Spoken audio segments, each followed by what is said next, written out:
मैं विनोद कुमार मिश्रा अपने empathy express में आपका स्वागत करता हूँ। आज बात करते हैं आध्यात्मिक यात्रा भाग 4। जैसा कि भाग 3 में ये बात कही थी कि आध्यात्मिक यात्रा प्रारंभ करने के लिए आत्मज्ञान प्राप्त करने की प्रबल उत्कंठा अनिवार्य है। वास्तव में वेद एवं उपनिषद की ओर लौटने के लिए सर्वप्रथम उस बीज का रोपण करना होगा जहाँ से उपनिषद के फूलों की महक महसूस कर सके। सुंदर शिवम की ओर यात्रा करने के लिए गहराई में उत्कंठा के उस बीज का रोपण करना होगा जिसकी जड़ें बहुत गहरी हों, क्योंकि संपूर्ण प्रकृति, संपूर्ण ब्रह्मांड उपनिषद के बताए रास्ते में समाहित हैं। तो ये सामान्य बीज का अंकुरण तो नहीं होगा।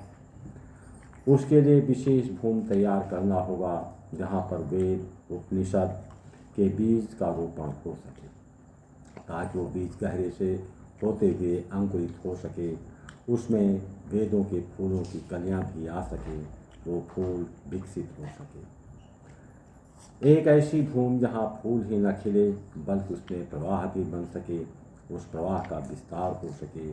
ऐसी भूमि जहाँ अनंत आकाश में टिमटिमाते हुए तारों का प्रकाश खिल सके। जब ऐसे बीज का रोपण हो पाएगा तभी हम वेद और उपनिषद की ओर लौट सकते हैं। यदि ऐसा करने में सफल हुए तो पूरा संसार शांति, प्रेम और आनंद से भर सकता है। उपनिषद तो स्वयं से प्रेम करना सिखाता है, नृत्य सिखाता है, नाच सिखाता है, सबसे प्रेम करना सिखाता है, वो भी बिना किसी बंधन के, बिना किसी संकुचित सीमाओं के। अब चलते हैं उस भूमि के बारे में विचार कर ही लेते हैं। यह ऐसी भूमि है जहाँ अहंकार की भूमि न हो, लेकिन अहंकार तो पुरुषों का सर्वमान आभूषण है। उसके अंदर अपने अंदर की विशिष्टता का अनुभव उसे अहंकार से दूर कर सकती है। हालांकि इसके लिए आप यदा कदा प्रयास भी करते रहते हैं। आप जब किसी मंदिर में जाते हैं, वहाँ घंटा बजाते हैं, प्रार्थना करते हैं, तो उस समय जिस भी मंदिर में गए वहाँ जो मूर्ति देखते हैं, उस मूर्ति को आप साक्षात परमात्मा के रूप में देखते हैं। ऐसे में आप वहाँ पूर्ण समर्पण की मुद्रा में आते हैं। जहाँ समर्पण है वहाँ स्वयं की कैसी विशिष्टता शेष रह जाएगी। ऐसे ही जब आप आध्यात्मिक कोई प्रार्थना करते हैं, अनुष्ठान करते हैं, तो ईश्वर के सम्मुख आप अपने आप को एक तिनका के रूप में महसूस करते हैं। भला तिनका किस कारण हम भाव जाग सकता है? यही भाव अस्थायी रूप से आत्मसात करने का सामर्थ्य विकसित करना आध्यात्म की उर्वरा भूमि बनती है। यह सत्य है, लेकिन इसमें एक विरोधाभास है। जैसे ही आप मंदिर से बाहर आते हैं, अनुष्ठान करते समय तक का भाव तत्काल समाप्त हो जाता है। उसके अंतिम कारणों पर जाएंगे कि मनुष्य के अंदर छिपी हुई वासनाओं के चलते वो ऐसे स्वरूप को विकसित करना चाहता है जिसके कारण विपरीत लिंग वाले उसकी ओर आकर्षित हो सके। परंतु इस सत्य को स्वीकार करने की क्षमता का ह्रास होने के कारण वो ऐसा व्यक्तित्व का निर्माण करता है। ऐसे में आध्यात्मिक यात्रा पर चलने वाले उभयलिंगी के लोगों को जब ये समझने में सफल हो जाते हैं कि वास्तव में उनके आकर्षण का कारण तो वासना है, जब इस सत्य को स्वीकार कर लिया जाए तो दूसरे उपयोगी गुण वालों के प्रति आकर्षण बढ़ सकता है।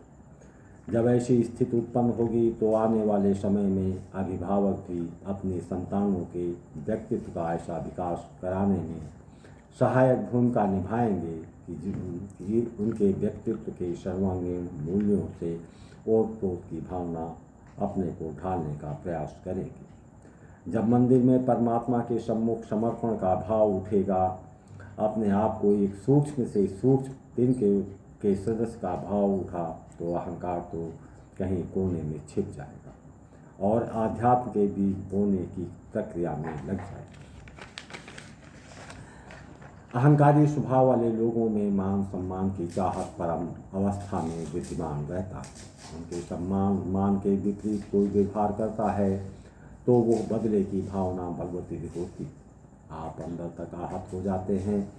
आहत होने का तात्पर्य है एक असीमित पीड़ा का एहसास जो आपको असीमित रूप से दुखी बना सकती है। अब आप विचार करिए कि मंदिर में तो आप अपने आप को परमात्मा के सम्मुख तिनके के रूप में अनुभव किया था। उस भाव का अस्थायित्व हो जाने पर क्या मान अपमान आपके लिए कोई मूल्य रख पाता? शायद आपका उत्तर भी यही होगा, नहीं। ये अपमान सहने की क्रिया में उसके कुछ सुखद परिणाम भी सामने आएंगे।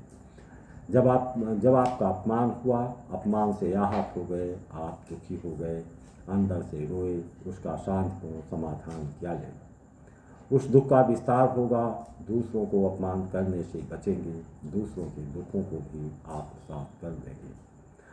समस्त जीवों के दुखों का एहसास होगा। ऐसा होने पर आपकी संवेदनाओं का विकास होगा।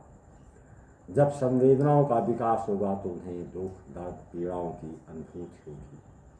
ऐसी अनुभूतियाँ आपको सबके साथ जोड़ेगी।